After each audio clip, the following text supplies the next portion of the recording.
बोले 1 2 3।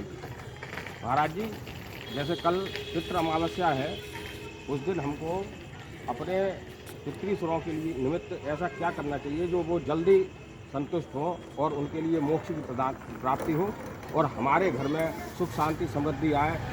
इसके लिए कैसा क्या उपाय करना चाहिए कल जो पितृ अमावस्या है उसके मतलब पितरों के लिए?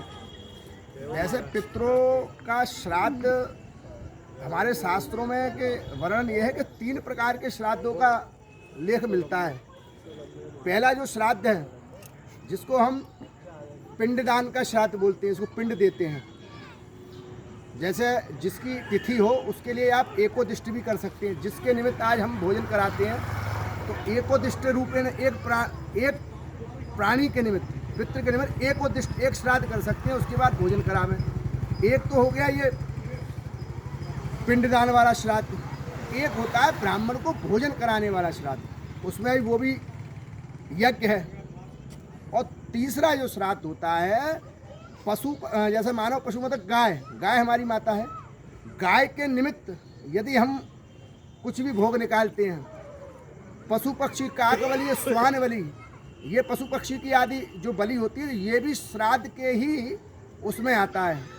दूसरी बात यह है कि पितरों का तर्पण भी अति आवश्यक है। देखो श्राद्ध माने श्रद्धा, जब श्रद्धा उत्पन्न होवे तब श्राद्ध करना चाहिए। अब तर्पण माने तृप्त, तो 3 प्रकार के हम पे ऋण होते हैं। जैसे 3 ही प्रकार का तर्पण होता है। पहला तर्पण जो होता है देव तर्पण, उसके बाद ऋषि तर्पण और तीसरा पितृ तर्पण। पितृ तर्पण, देव तर्पण चावल से, ऋषि तर्पण जौ से और पितृ तर्पण तिल से किया जाता है।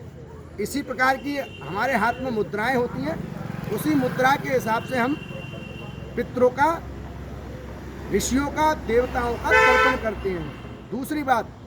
तीसरी बात, जैसे हम श्राद्ध में मानो पितु मतलब पिताजी, पितामह मतलब दादाजी, पर पितामह मतलब हमारे वृद्ध पितामह मतलब पर दादाजी, तो इनका भी एक नाम है। जैसे हमारे ये पितृ जो हो जाते हैं तो इनका नाम क्या होता है? जैसे हमारे शास्त्र में बताते हैं कि वसु रूपेण और रुद्र रूपेण और आदित्य रूप, ये 3 रूप हो जाते हैं हमारे दादा, परदादा और पिता के।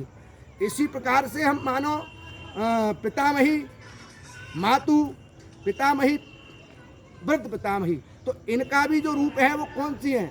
इनका रूप माना गया है गायत्री। वैसे तो लक्ष्मी का रूप देकर भी आप इनका नाम लेकर भी पिंडदान कर सकते हैं, परंतु इनका वैसे गायत्री, सावित्री और सरस्वती का लेख एक पुस्तक में हमने पढ़ा है, कई एक पुस्तकों में इनका लेख दिया है। तो तीनों के रूप में इनको मान करके हम पितरों का पूजन करते हैं। तो जैसे हम पिंडदान, श्रद्धा जब उत्पन्न होवे तब आप श्राद्ध करो। जब कभी त्रिपिंडी श्राद्ध जब मन में आवे, कोई भी पितृ की अमावस्या हो, एकादशी से लेकर अमावस्या तक कभी भी कर सकते हैं। तो त्रिपिंडी श्राद्ध में 3 पिंड लगते हैं। पार्वत श्राद्ध करो, षोडशी श्राद्ध। जब कभी अब भक्त के मन में आ जाए कि मनुष्य के पुत्र के मन में आ गया कि मैं आज श्राद्ध करना चाहता हूँ, तो पितरों के निमित्त पिंडदान हम कभी भी कर सकते हैं। बस करें कहाँ? और ऐसी जगह हो, गौशाला हो, पीपल का पेड़ हो, सरोवर हो, नदी हो, गंगा हो तो सर्वोत्तम है, क्योंकि गंगा से श्रेष्ठ कोई नदी, क्योंकि मोक्ष देने वाली हमारी गंगा ही है।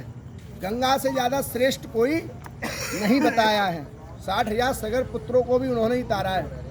इसलिए पितरों की तृप्ति के लिए हमको 3 प्रकार के श्राद्ध करने चाहिए। पहला ब्रह्मभोज, और दूसरा जो होता है पिंडदान के रूप में जो श्राद्ध किया जाता है वो भी श्राद्ध। एक गाय की बलि, काक बलि और श्वान बलि के रूप में हम भोग निकाल करके उनको खिला सकते हैं। तो इससे हमारे पितरों को अक्षय तृप्ति की प्राप्ति होती है। परंतु कल जो अमावस्या आ रही है, पितृ विसर्जन अमावस्या है, 16 दिन का पर्व चल रहा था। ये 16 दिन का पर्व है।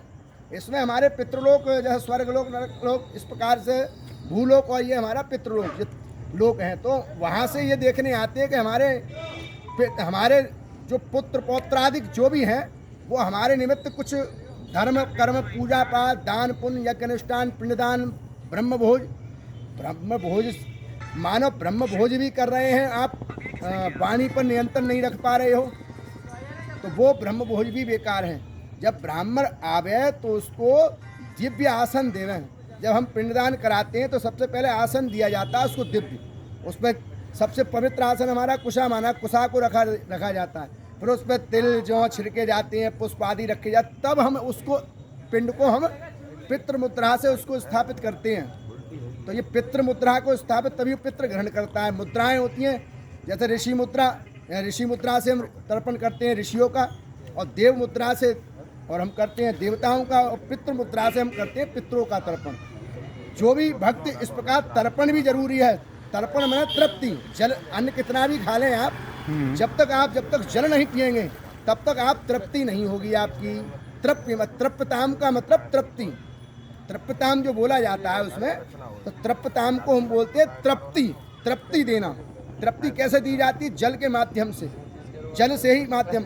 सर्वश्रेष्ठ जो अनाज बताया गया है पितृेश्वरों के लिए, वैसे तो कहते हैं ब्रह्मा ने सृष्टि जब बनाई तो सबसे पहले जो अनाज की उत्पत्ति हुई थी वो जौ की हुई थी, परंतु उसके समान ही फल, क्योंकि चावल में जल तत्व होता है, जल तत्व होने के कारण चावल का पिंडदान भी अपन दे सकते हैं। चावल का पिंडदान देने से ही पितृ को तृप्ति प्राप्त होती है।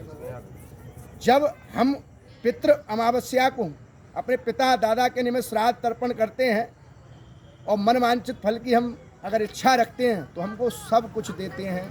हर मनुष्य को अपने पिता और दादा और परदादा के निमित्त ये 3 पीढ़ी का श्राद्ध करने का एक वो अधिकार है। उससे नहीं कि सरदादा और उससे उतना नहीं माना गया। 3 पीढ़ी का, त्रिपिंडी में भी यही श्राद्ध है।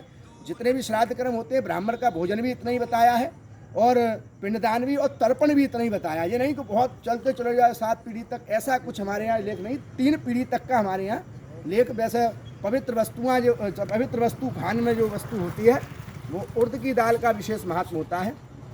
और दूसरी चरु मतलब खीर, चावल की हो या किसी की भी हो, खीर होनी चाहिए। खीर बहुत प्रिय है, दूध अति प्रिय है प्रिय। और दूसरा उड़द से बनी हुई वस्तु, जो भी पकवान बनाएं आप उड़द से बने हुए, वो आप पितृ को श्रद्धा से अर्पण करें। परंतु वही तुलसी पत्र भी अति आवश्यक है।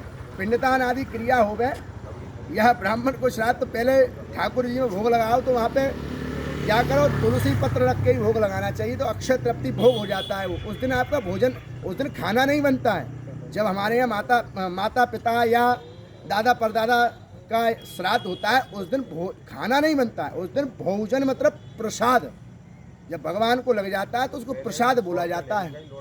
मैं सबसे यही कहूँगा कि श्री गंगावरहा क्षेत्र में रहने वाले और अन्यत्र जहाँ भी रहने वाले हैं या उनके यहाँ जो नदी पास में हो उस नदी में वो श्राद्ध करें। और सोरोशूकर क्षेत्र में जो आसपास रहने वाले जिले के अंतर्गत आते हैं, एटा जिले के अंतर्गत बदायूं तक, वो सोरोशूकर क्षेत्र में आए, अधिक से अधिक संख्या में आवे, देव ऋषि और पितृ तर्पण करें, ब्राह्मण भोजन करावें और गौ की सेवा करें, गौ को दान करें, गौ को चारा डालें। पशु पक्षी मतलब काक बलि और स्वान बलि भी अति आवश्यक है, तभी हमारे पितृ पूर्ण रूप से प्रसन्न होते हैं और हमको दोनों हाथों से आशीर्वाद देते हैं। जय गंगे ओम जय बारा।